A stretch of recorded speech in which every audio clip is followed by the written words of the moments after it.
Et bonjour, frères et sœurs. Et oui, quelle question provocatrice. Jésus, un raciste. J'ai mentionné la dernière fois qu'il y a un moment où Jésus a interagi avec une femme de Tyr et Sidon. On va regarder cette histoire. Et si vous le connaissez, vous savez qu'à un moment que Jésus dit quelque chose de cette femme qui pourrait ressembler comme raciste. Et nous voulons comprendre pourquoi. Pourquoi Jésus dit ceci et quel est son enseignement qui va en ressortir. On voit que Jésus a beaucoup enseigné avec très peu de mots dans cette belle interaction avec cette femme de Tyr et Sidon. Mais pour bien comprendre ce qui se passe, pour pouvoir approfondir, on va juste se rappeler le contexte. Ça se trouve dans Matthieu 15. À la fin du chapitre 14, Jésus fait la multiplication des pains dans un territoire israélite ou des Juifs. Donc, il nourrit de pain les Juifs. Il arrive à la fin du chapitre 15, et là, il fait encore une multiplication des pains, à la deuxième, dans un territoire gentil, ou des païens. Donc, il nourrit les gentils maintenant. Là, on va se demander pourquoi est-ce qu'il passe de nourrir les Juifs à nourrir des gentils? Et c'est ce qui se passe entre qui nous aide un peu. Juste avant notre histoire, Jésus est dans la synagogue, il guérit un mec qui a la main sèche. Et comment est-ce que les chefs religieux, les gens qui connaissent le Seigneur et leur parole, vont réagir? Eh bien, ils s'attaquent à Jésus. Ils les critiquent dans leur cœur. Ils critiquent l'idée qu'il fait ce miracle le jour du sabbat. Il y a un sens, ils le chassent de leur lieu. Donc, il nourrit les Juifs, mais les Juifs semblent le repousser.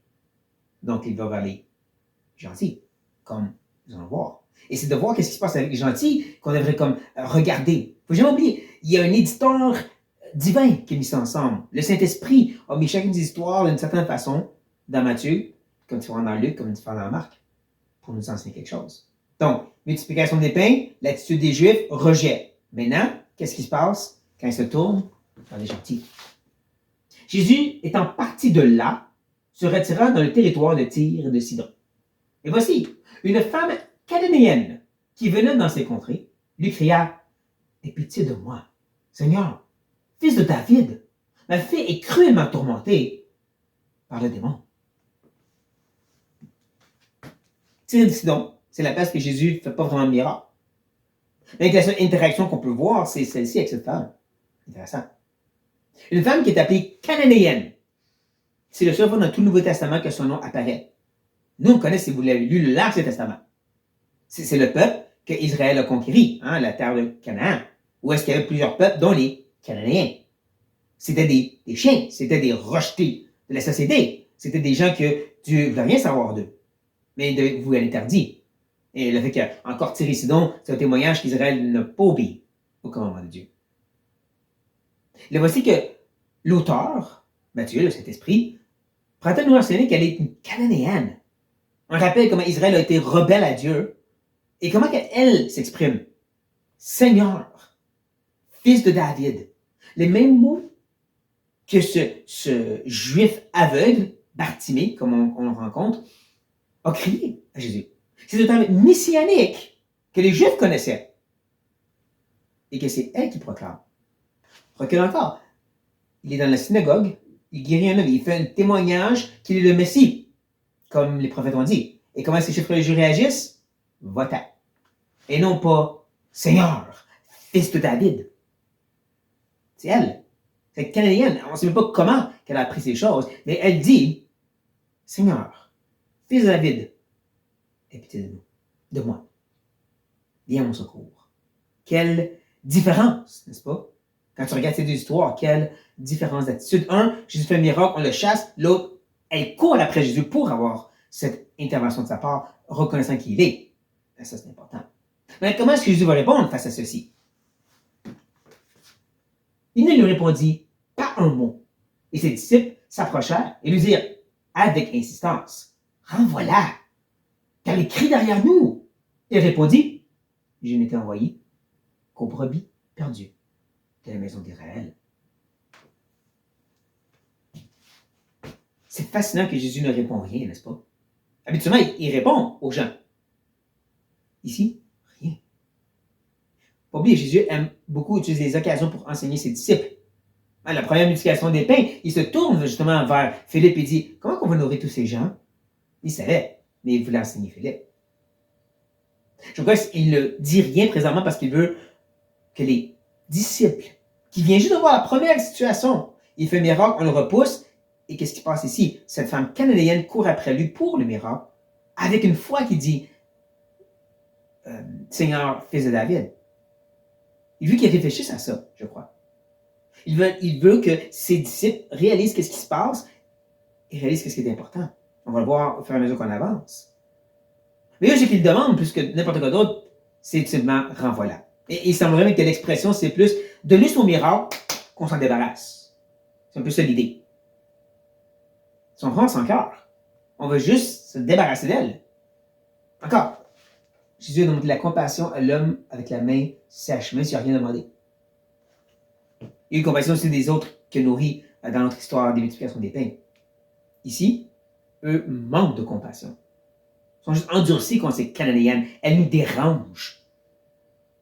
Rappelez-vous, hein, elle a dit, ma fille est cruellement tourmentée. Eux sont, peux-tu t'en débarrasser? Wow.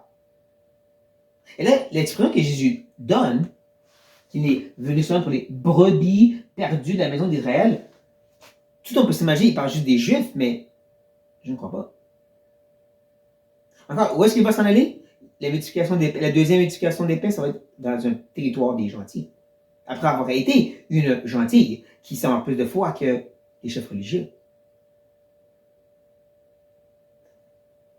On va voir au fur et à mesure qu'on avance, mais je crois qu'il parle des brebis perdues de la maison d'Israël. Il veut faire réfléchir les Juifs, les disciples, sur qui sont vraiment ces brebis perdues de la maison d'Israël. Est-ce que c'est tous ceux qui sont physiquement descendants d'Abraham? Ou plus que ça. N'oubliez pas, il y a Ruth, Rahab, je peux en nommer quelques-uns. On pourrait dire que c'est des brebis de la maison d'Israël, même s'ils n'étaient pas physiquement, biologiquement descendants d'Abraham. Mais bon, je vous laisse sur ça, parce qu'on continue toute l'histoire. Mais, elle vint se prosterner devant lui, disant, Seigneur, encore, Seigneur, secours-moi. Il répondit, il n'est pas bien de prendre le pain des enfants et de le jeter aux petits chiens. Ô combien qu'on aime tordre ce que je viens juste de dire. Sans prendre en considération, qu'est-ce qu'il a vraiment dit? Est-ce qu'il traite cette femme avec un terme qui est raciste? Je ne crois pas. Je ne crois pas pour deux raisons. Premièrement, il dit vraiment spécifiquement petit chien. C'est traduit de même parce que il y avait deux catégories, je peux dire, de chiens dans ce temps-là. Tu avais ceux qui étaient des vagabonds, qui vivaient dans la rue, qui étaient comme des coyotes ou des renards, qui vivent dans le désert et ainsi de suite, et qui attaquent. Ça, c'était les chiens.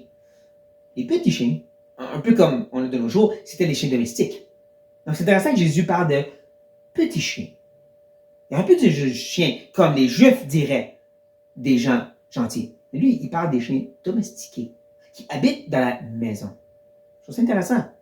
Parce que du temps de Jésus, et même aussi un peu avant ça, mais surtout du temps de Jésus, il y avait deux autres catégories de croyants parmi le peuple israélite. Ceux qu'on appelait des craigneurs de Dieu et ceux qu'on appelait des prosélytes. Vous avez vu ces termes dans la Bible. Les craignants de Dieu, comme les prosélytes, c'est ceux qui étaient intéressés par Yahweh et toute la structure israélite, juive, et voulaient participer à sa religion. Les craignants de Dieu avaient juste une différence des prosélytes, ils ne se faisaient pas circoncis. Ils n'étaient pas prêts à aller à cette étape-là. Mais tous les deux, dans ce sens, faisaient partie de la maison d'Israël tout en étant non pas physiquement descendants. On pourrait dire qu'ils étaient comme des petits chiens.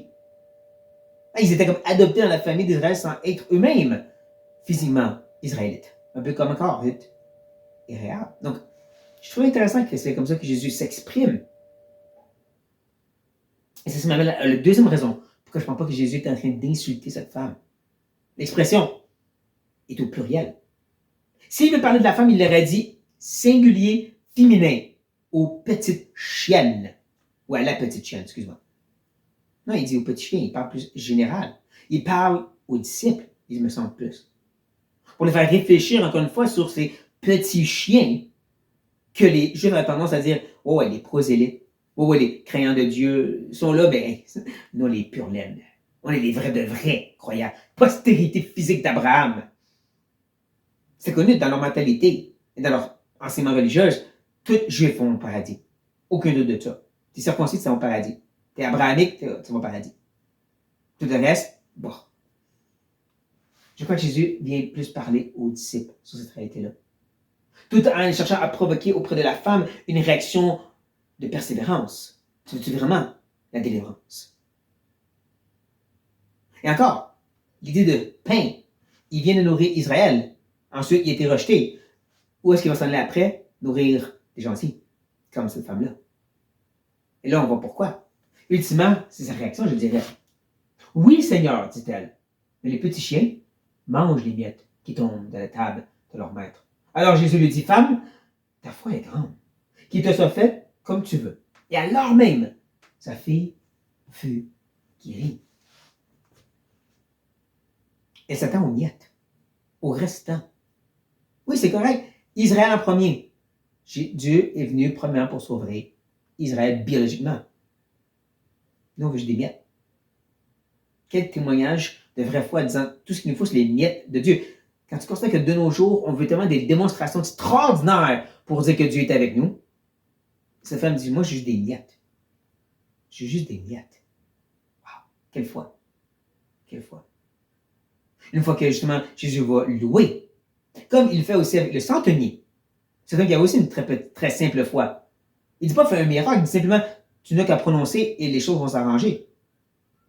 Et qu'est-ce que Jésus dit à cet homme? À part qu'il est étonné de sa foi, il va dire que, en enseignant les Juifs autour de lui, qu'Abraham, Isaac, les patriarches vont être à la table du repas de l'agneau, mais avec les gens des autres nations. Pendant que beaucoup des Israélites, eux, vont être à la porte avec des grincements de dents. Je paraphrase, je suis désolé, mais c'est ça que Jésus partage en regardant la foi de cet homme comparé à eux. Et là, voici qu'on a un peu le même cette même sorte de circonstance. Comme je ne pense pas que c'est une attaque de la part de Jésus envers cette femme, mais c'est une occasion d'enseigner ses disciples, surtout où est-ce qu'il va aller ensuite et qu'est-ce qu'il va faire. Encore, nous donner du pain, des miettes, si vous voulez, aux gentils. Il veut faire comprendre aux disciples, comme Paul le dit, un vrai Israélite, c'est celui qui l'est par la foi. C'est pas l'attaque contre le peuple d'Israël. Vous comprenez pas mal ce que je dis? Ce que je dis ici, c'est un vrai Israélite et celui qui est par la foi. Même dans le ministère de Jésus, il essaie de l'exposer lui-même. Est-ce qu'on comprend? Et encore plus, est-ce qu'on est provoqué par cette attitude persévérante de la femme?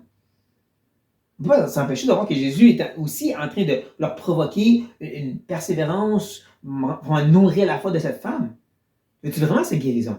Veux-tu vraiment cette intervention? Veux-tu vraiment cette aide? Une fois que Jésus nous enseigne justement de cogner, de chercher, donner des paraboles pour le témoigner aussi, quand il faut continuer dans la prière sans relâche. Et voici que cette femme, c'est ce qu'elle a fait. Et cette fois, elle a été récompensée. On ne parle pas ici d'avoir de la foi pour littéralement avoir qu'est-ce qu'on veut. Parce que qu'est-ce que la femme demandait, c'est que des miettes de pain. Ce qu'on va demander, c'est qu'il nous faut. Ce qui est vraiment important et nécessaire. Et là, oui, on peut s'attendre à toutes sortes de miettes de la part de notre Seigneur. Je pense que ça fait vraiment un bon enseignement pour vous sur la persévérance de la foi, mais aussi sur qu'est-ce qui est important pour notre Dieu. Sur cette note, soyez bénis.